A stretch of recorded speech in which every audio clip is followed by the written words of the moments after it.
আকাশবাণী খবর পড়ছে প্রিয়া বিশ্বকর্মা। প্রথমে বিশেষ বিশেষ খবর।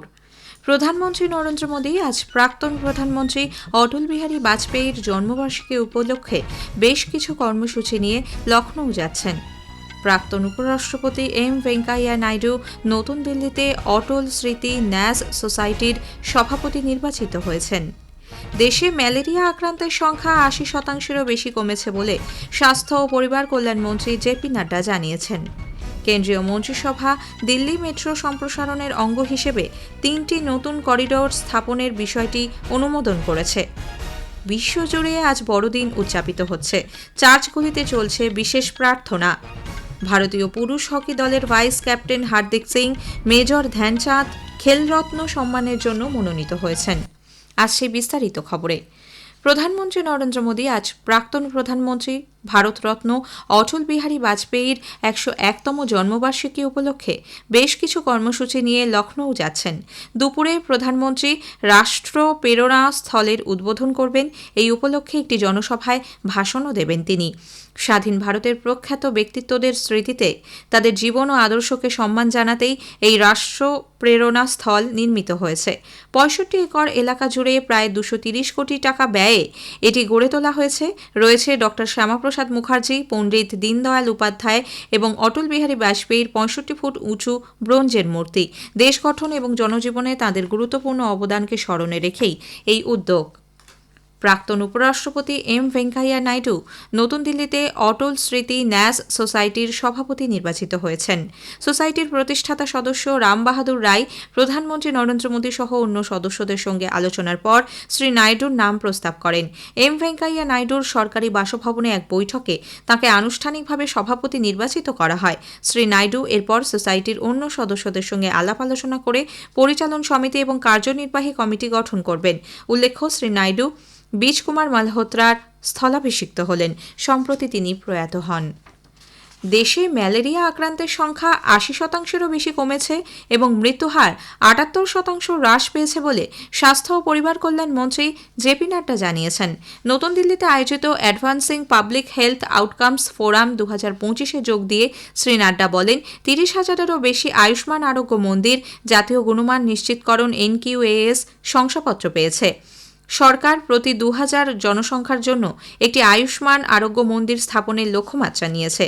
ভারতে যক্ষ্মা আক্রান্তের সংখ্যাও ২১% কমেছে। প্রসবকালীন মৃত্যু হ্রাস এবং সদ্যজাত শিশুর স্বাস্থ্য নিয়েও ভারতের সাফল্যের কথা তুলে ধরেন তিনি। আয়ুষ্মান ভারত প্রধানমন্ত্রী জন আরোগ্য যোজনার ফলে লক্ষ লক্ষ পরিবার উপকৃত হয়েছে বলে শ্রী নাড্ডা উল্লেখ করেন।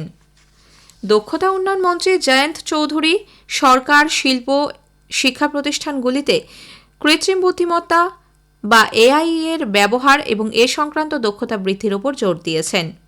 তিনি বলেছেন, দেশের প্রশিক্ষণ ব্যবস্থা এবং বাস্তব চাহিদার মধ্যে সঙ্গতি রাখতেই এই ব্যবস্থার প্রয়োজন। নতুন দিল্লিতে AI প্রশিক্ষণ নিয়ে এক বৈঠকে শ্রী চৌধুরী বলেন, শিক্ষা, কর্মমুখী প্রশিক্ষণ ইত্যাদি ক্ষেত্রে AI এর অন্তর্ভুক্তি বিশ্ব অর্থনীতিতে বিকশিত ভারতের স্থান আরও শক্তিশালী করবে। মন্ত্রী ইন্ডিয়া AI মিশনের ফিউচার স্কিলস এবং অন্যান্য গুরুত্বপূর্ণ উদ্যোগগুলি পর্যালোচনা করেন। মন্ত্রকের তরফে এক বিবৃতিতে জানানো হয়েছে, স্বাস্থ্য পরিষেবা, ম্যানুফ্যাকচারিং, গবেষণা সব ক্ষেত্রে AI এর ব্যবহার এবং এ সংক্রান্ত নীতি নির্দেশিকা তৈরির ওপরেও বৈঠকে আলোচনা হয়েছে। কেন্দ্রীয় মন্ত্রিসভা দিল্লি মেট্রো সম্প্রসারণের অঙ্গ হিসেবে ৩টি নতুন করিডোর স্থাপনের বিষয়টি অনুমোদন করেছে। মেট্রোর পঞ্চম এই সম্প্রসারণ প্রকল্পের জন্য খরচ পড়বে ১২,০১৫ কোটি টাকা।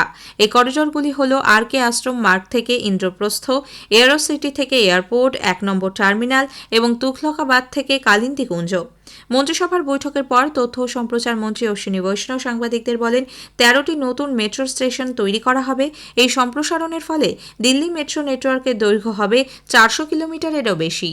ये जो 3 आज कॉरिडोर्स अप्रूव हुए हैं, रामकृष्णा आश्रम RK आश्रम मार्ग से Indraprastha 9.9 kilometres at an investment of 9,570 crores, Aerocity to airport terminal 1 2.3 kilometres 1,419 crores, Tughlakabad to Kalindi Kunj 3.9 kilometres 1,024 crore. इस एक्सपेंशन से दिल्ली में 33,000 tonne CO2 emission every year will be saved.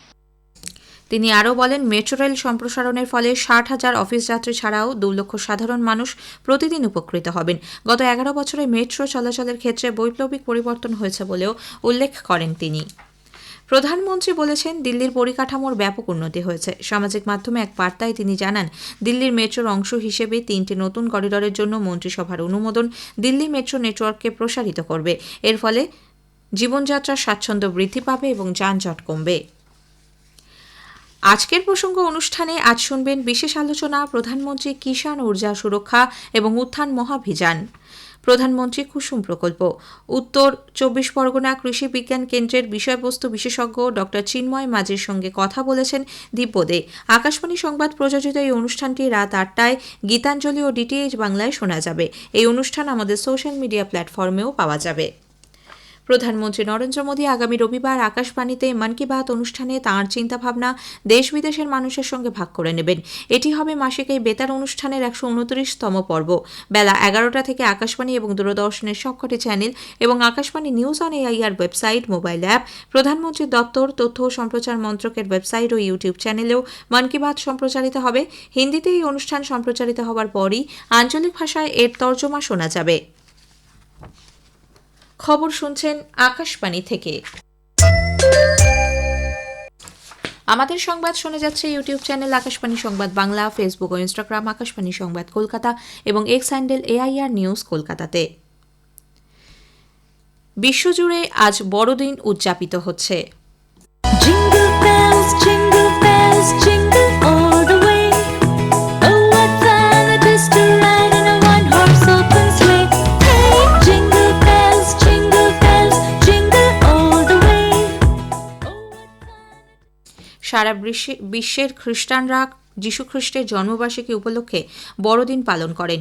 এই উপলক্ষে মানুষ ক্রিসমাস ট্রি, কাগজের তারা, ফুলের মালা দিয়ে নিজেদের বাড়ি সাজানোর পাশাপাশি উপহার আদান প্রদান করেন। সমস্ত সম্প্রদায়ের গির্জাগুলোতে বড়দিন উপলক্ষে আয়োজন করা হয় বিশেষ উপাসনা অনুষ্ঠানের। চলতি বছর মে মাসে নির্বাচিত হওয়ার পর পোপ চতুর্দশ লিও এই প্রথম বড়দিনের উৎসবে সভাপতিত্ব করছেন।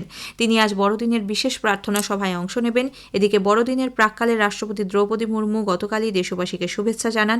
এক বার্তায় রাষ্ট্রপতি বলেন, ক্রিসমাস আনন্দ ও উদ্দীপনার উৎসব।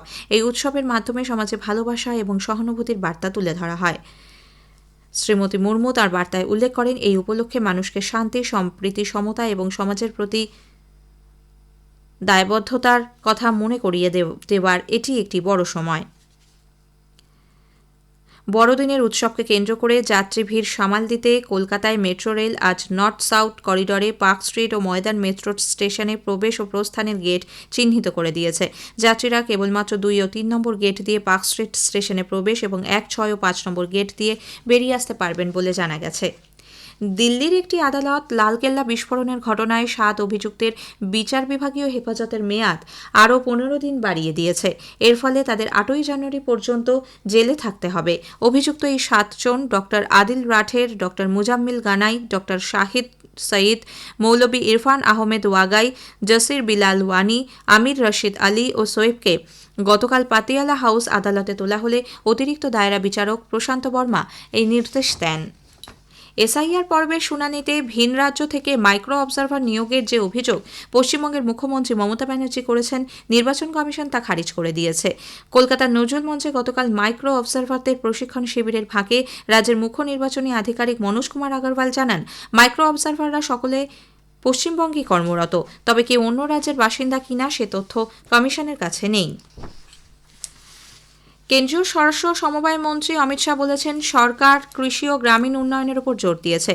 পাঁচকুলায় KRIBHCO আয়োজিত মেগা সমবায় সম্মেলনে তিনি বলেন, সাম্প্রতিককালে কৃষিক্ষেত্রে বাজেট বাড়িয়ে 1,27,000 কোটি টাকা করা হয়েছে।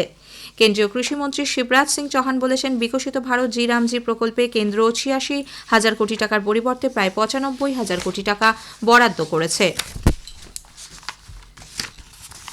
দুবারের অলিম্পিক পদকজয়ী এবং ভারতীয় পুরুষ হকি দলের vice captain Hardik Singh major Dhyanchand Khelratna সম্মানের জন্য মনোনীত হয়েছেন। ভারতীয় অলিম্পিক অ্যাসোসিয়েশন আইও এর সহসভাপতি গগন নারাং, প্রাক্তন হকি খেলোয়াড় এম সোমায়া এবং প্রাক্তন ব্যাডমিন্টন খেলোয়াড় অপর্ণা পোপাতকে নিয়ে গঠিত প্যানেল 2025-এর জাতীয় ক্রীড়া পুরস্কারের জন্য প্রাপকদের নাম মনোনীত করেছেন। শেষ করার আগে খবরের বিশেষ কিছু অংশ আরও একবার। প্রধানমন্ত্রী নরেন্দ্র মোদী আজ প্রাক্তন প্রধানমন্ত্রী অটল বিহারী বাজপেয়ীর জন্মবার্ষিকী উপলক্ষে বেশ কিছু কর্মসূচি নিয়ে লখনৌ যাচ্ছেন। প্রাক্তন উপরাষ্ট্রপতি এম ভেঙ্কাইয়া নাইডু নতুন দিল্লিতে অটল স্মৃতি ন্যাস সোসাইটির সভাপতি নির্বাচিত হয়েছেন। খবর শেষ হলো, এরপরই স্থানীয় সংবাদ।